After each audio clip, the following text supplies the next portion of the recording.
Welcome to the discussion for podcast episode 108, Take Charge of Your Life, 5 Master Keys to Live in Happiness. So as always, we like to start with what inspired you, the title. Was it a question or end of year? Because this was the last episode you did for 2019. Take charge of your life was really from myself because, working for myself all these years, 40 years now, with maybe a two year break in there with working in psychiatry for a while as a full-time liaison. But really working for myself, it's, you know, you get those ups and downs. You have places, times when you have no contracts. You have to create content like we're doing. We have to do so much. And I was feeling a little bit, just, I have to say, like, gosh, more melancholy, more just just not feeling like writing anymore or doing anything. You get to those spaces and it happens. And then one day I just said, you know what? Gosh, take charge of your life. What are you doing? You could choose whatever you want to do. You can choose the attitude that you want to have. So that's how that came. And again, like I always say, it really started with how can I be happy? I'm feeling a little bit unhappy. What's going on? And that's when in my mind that title came and said, Susan, take charge of your life already. Who's in charge of my happiness? So then I decided to make that happen into a podcast. That's how it happened, Wow, you know? I like it. It's good timing too, because you can use these 5 points for your New Year's resolutions if you have those. Yeah, yeah. And if you don't and you're not happy, you might as well use them anyway, right? I mean, Sure. we're all the same. All of my work usually comes from, well, my work does come from my practices. I can't say that uh, that's why it's very organic and genuine because it's really what I've worked with in my life. I'm no different than anybody else, as I've always said. The only thing that makes us different are our habits of thinking, our habits of being. And so, yeah, take charge of your life. No one else is going to take charge of it for you. And if they do, it probably won't be the life that you want necessarily. So that's the whole idea. Gotcha. When you started talking about the points and you said how to decide things on time, I was a little confused. I'm like, on time? What do you mean? Oh, I get it. How to decide on time because timing is everything, and you need to decide at the right time. Yeah, Yeah. How many times have we said, and I've heard so many people say this, including myself, that, oh, I want to do this. I want to write this new book, a perfect example. Or I would like to create this. For me, it would be more, I want to create a workshop or a retreat. Well, you sit on it. You sit on this thought for a few months instead of saying, wow, I'm inspired. I'm going to do it. And what happens is you find somebody else is doing it and you get, how could they do it? I wanted to do it. We create dialogue, right? And I always say that we're in a world of competition. And if you're not going to do it, someone else will do it because we're all the same. We're all attaining the same things. Do you ever have a thought and then you see it in the news? Or you have an idea and the next thing you know, there's a product out. And you say, wow, that was my idea. Everybody goes through this. It's because we're all sharing a universal mind. And if we're not going to do it and decide and do it on time, then someone else is going to do it. I remember there was a coach that I knew, and a very good coach, or she knew the game very, very well. And she always used to say, you be first out the door. Now, you could get a little neurotic about that by always trying to rush and be ahead of everyone. No, the whole idea here is if you feel you have something that you want to express, decide, am I going to do it or not? If you're not going to do it, push it to the side. Don't waste another moment. But if you want to do it, then decide and go forward in the best of your ability. And that's the key here because that keeps the mind feeling, the mind stays balanced that way. sure. And that's the point. In the documentary The Secret, they talk about how the universe responds quickly. And so if you have an idea, it's going to come. If you don't do something about it, somebody else will. Well, and that universe is you. Yeah, You are the universe. You're the part of that. of And course. so, yeah, if you're not going to do it, of course someone else will, because that idea is floating in the cosmos. And the other thing is, which is really interesting, and this is sometimes very difficult for me when I get an idea to hold that idea, let it manifest, and then put it together. There are those that, including myself, again, I bring this up because I don't want people to feel like they're the only ones and it's wrong, but they get an idea and then they want to discuss it. But once you discuss it, it's out of the bag. It's like you got to hold it, do it, and that helps with the momentum and overcoming the inertia. Just to keep that in mind, that's a point with that. Right. In the next section, you mentioned something about habits, and the thing that struck out at me was the self-study. I know it's more common these days, but when I was younger, you know, school wasn't the end of it.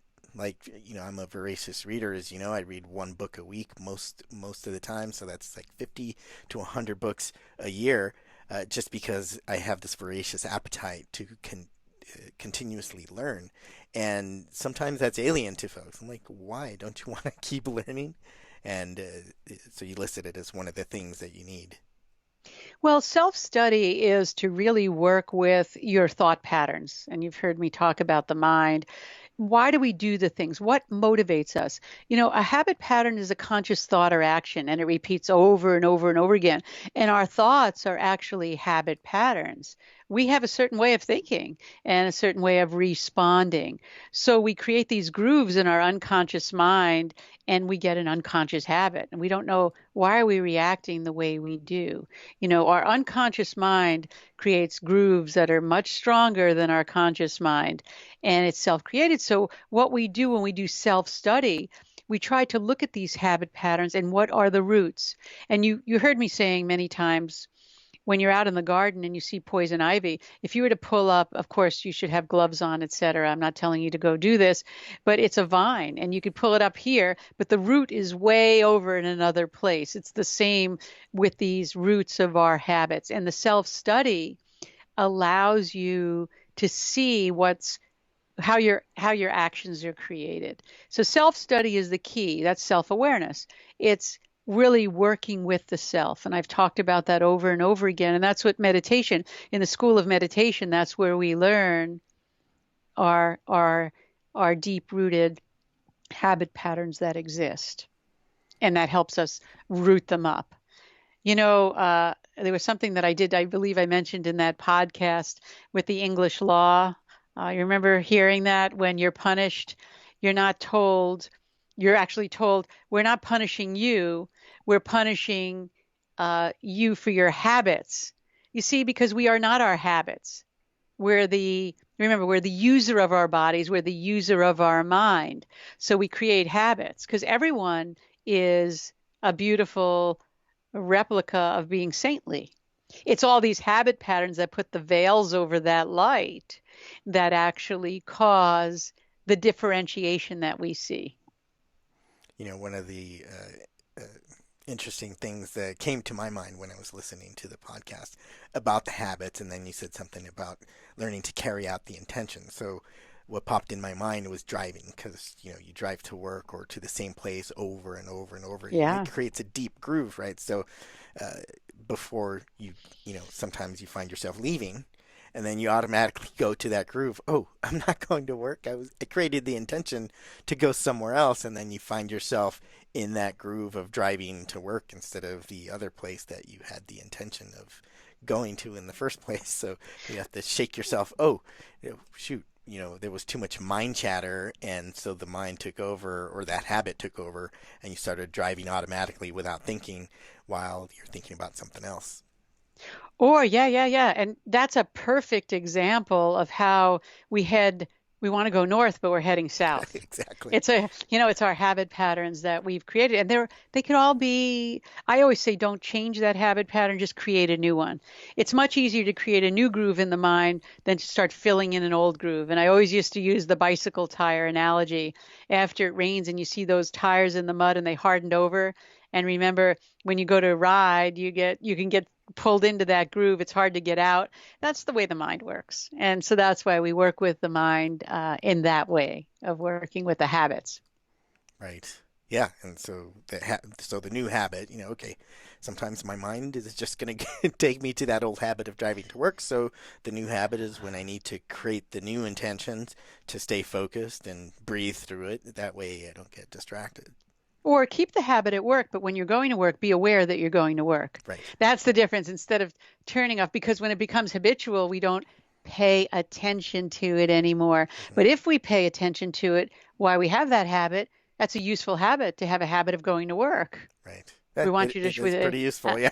I'm sure they'd want you in the office if you didn't show up and say, whoops, I missed that habit today. I don't think that would go over very Yeah. well. Well, I try to switch it up sometimes, just take different routes, even though it's a straight shot from point A to point B. Okay. Divert a little bit, gives me more time to listen to podcasts or audiobooks. So you also talked about deep habits, and as you mentioned, the deep grooves. So maybe you could talk about creating the new habits in the face of these deep grooves. Well, these deep grooves the deep grooves are really how we conduct ourselves in the external world, right? I Hmm. mean, that's really where these deep grooves bring us. So how do we conduct ourselves in the external world? Where do these deep grooves come from that create these habits? And they come from our four primitive fountains. The reason why I use the word fountain is something that expands itself. So our four primitive fountains actually create these desires that then create the emotions, and then the habits come all out of that. And that's food. We all know our habits around food. Sex, we know our habits around sex. We also know our habits around sleep. They're all driven by the fountain of self-preservation. That's everything. Nothing wants to die. Everything wants to be preserved. That drives our food, sleep, and sex. And so all of that is really, we need, our habit patterns are really strong motivations in life, and we can't ignore them.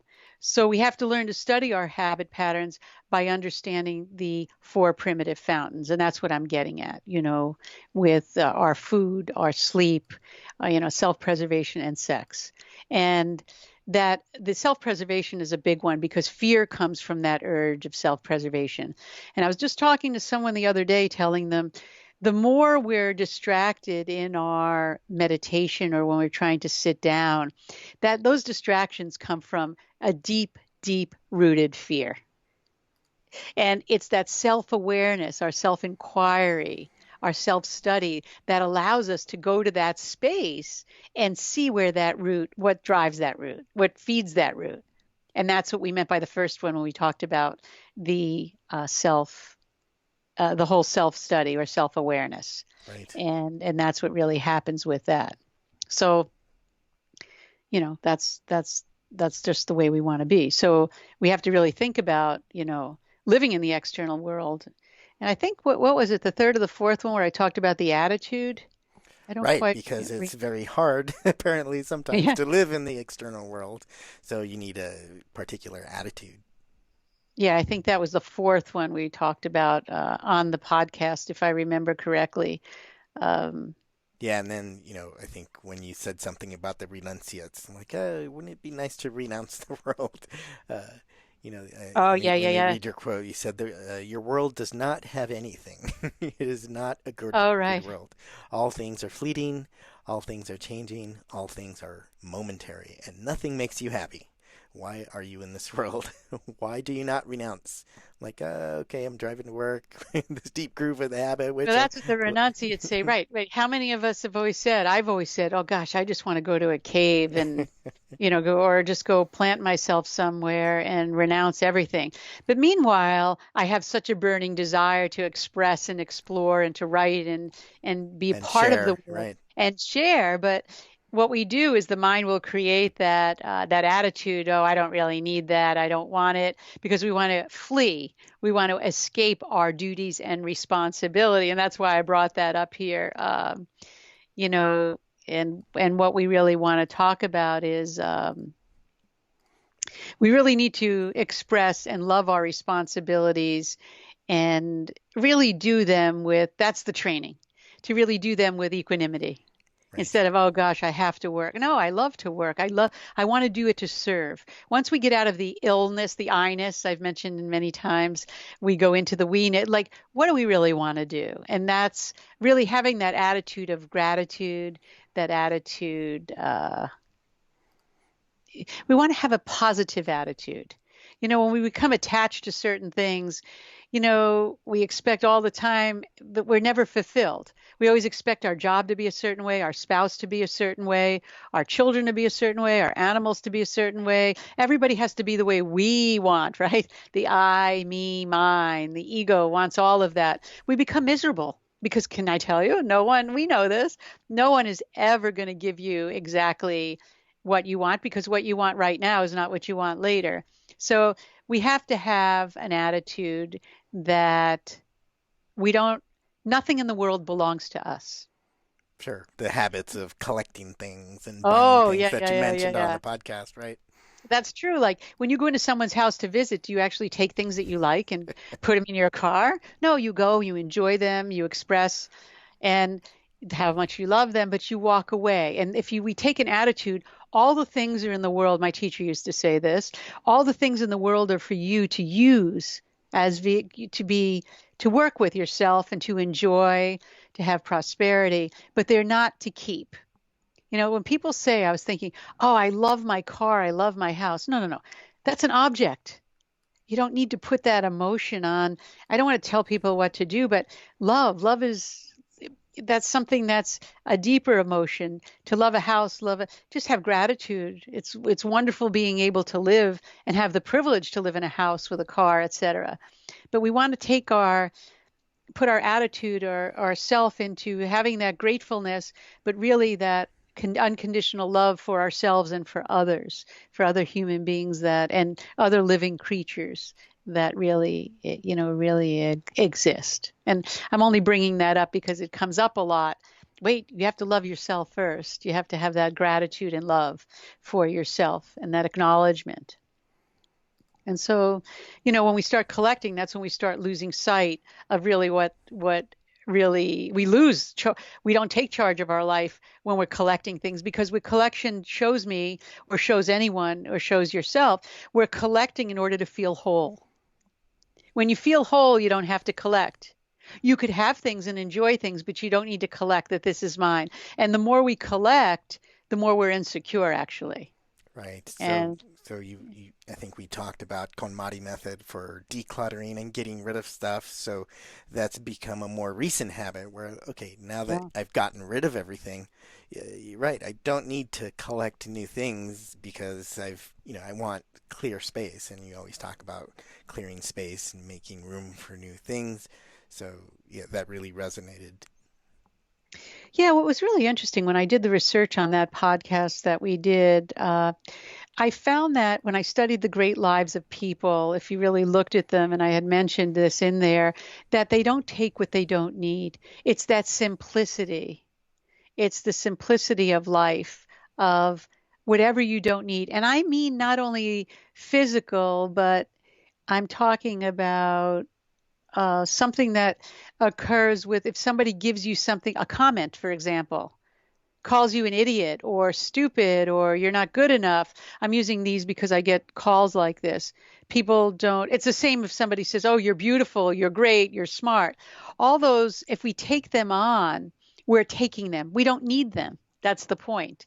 We don't need to take on anything that way. We don't need to take things. There's some people, and I've been around them, where people will give things away and they go and they collect other people's things. They just want to keep collecting, collecting, collecting. We don't need to take things. We can use things, but we really don't need to have ownership, because the ownership is what really ties us in and locks us into to really not having that attitude that we need. Life, all the things are for us to live. I'm grateful. I feel privileged.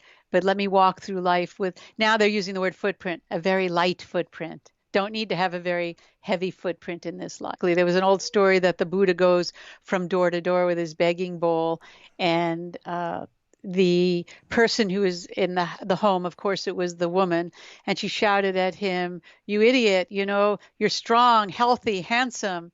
Why are you troubling us? I mean, people are poor, and anytime someone comes with a begging bowl, they would fill it with food, and it's become too much for us. We don't really have food for our own family. She was so angry because the whole city at that point was full of the renunciates, and there were very few householders. And it's hard to feed all the monks. And she became so angry that she picked something up that wasn't very pleasant, and she tried to give it to him, and he smiled and said, "I don't need it." And he started to go away. And one of his disciples had gotten angry, and the Buddha turned to him and said, "You're not my disciple. You've not learned anything. If someone wants to give you something that is undesirable for you, or someone says you're bad and, negatively, you have to learn not to become affected by that. You have to remain unaffected." So that's the giving, and the actual don't take things.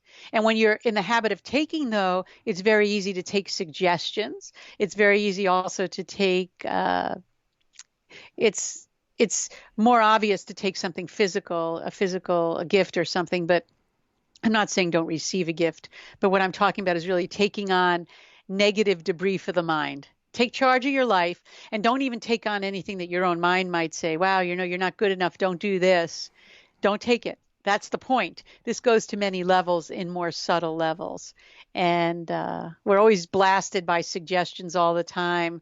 And these power of suggestions can be very, very potent. And we start believing it. It starts in our early childhood.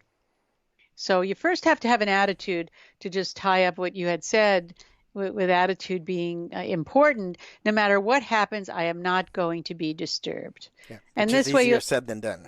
oh, absolutely. And if there's a practice here, a take home, just have the attitude that the external world, all the things are there for us as a means to work in the world and not disturb us. And then you can find happiness because you don't own anything. Right. I remember when I was young, somebody broke into my truck and stole the radio. I'm like, oh, okay.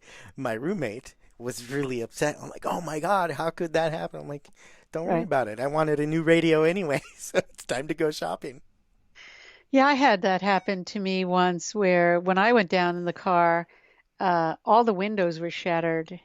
All the windows were shattered. It was when I was in graduate school, and my mind, in the innocence of it, because I was never exposed to that kind of thing, I thought, oh, so it frosted out last night.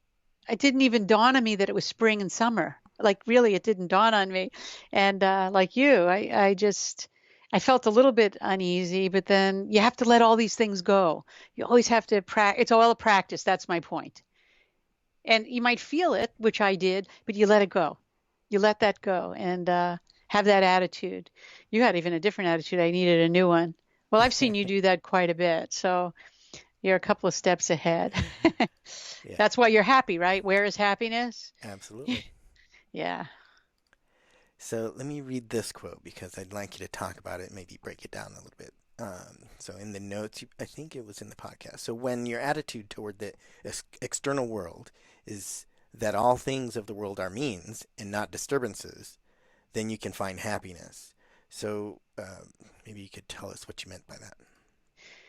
Just what you just said with what you did with the radio that was stolen. Hmm. Your attitude, well, the radio is a means, and world as means and not disturbances. So you could either use that incident as a disturbance, or you can just say, wow, someone must have really needed that radio. And then you could find happiness. In other words, you're not being reactive to what's really going on in the world. And that's a practice. That's the whole idea of the word practice, because your attitude is more positive.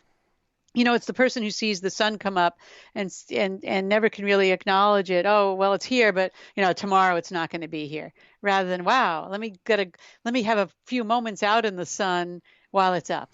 In other words, you're taking a positive, more gratitude approach to the way life is.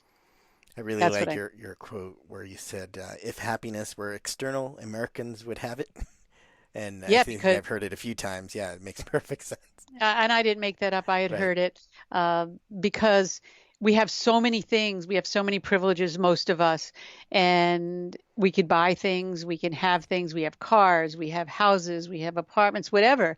We have so many things. And if the things of the world were to make us happy, that's the point. We would be the happiest on the planet.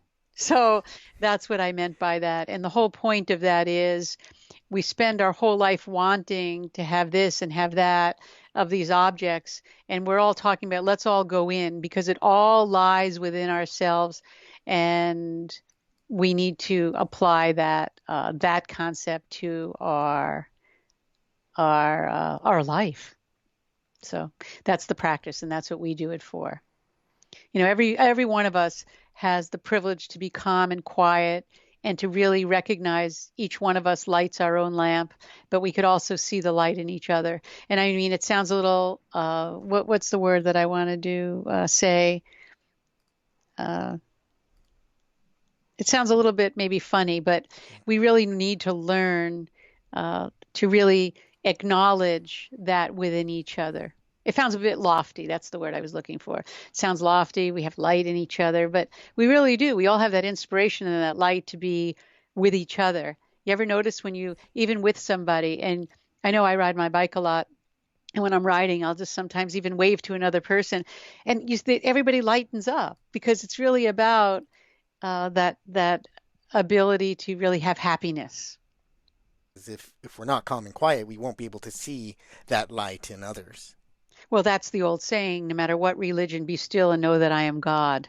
And when we're still, they're talking about still body, mind, and soul, that stillness, being in the breath of that moment, then we can really acknowledge, we become intuitive. And it's quite extraordinary. And that's where our peace and happiness lie. And that's when we take charge to tie all of this up. That's where we really take charge of our life. And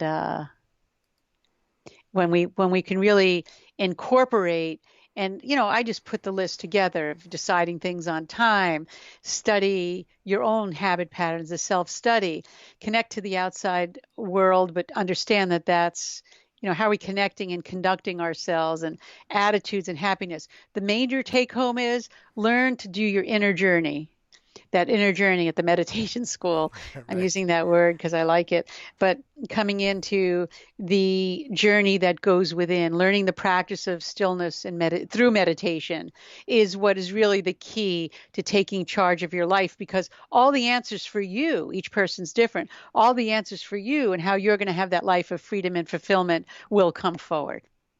It's automatically there. And that's my point.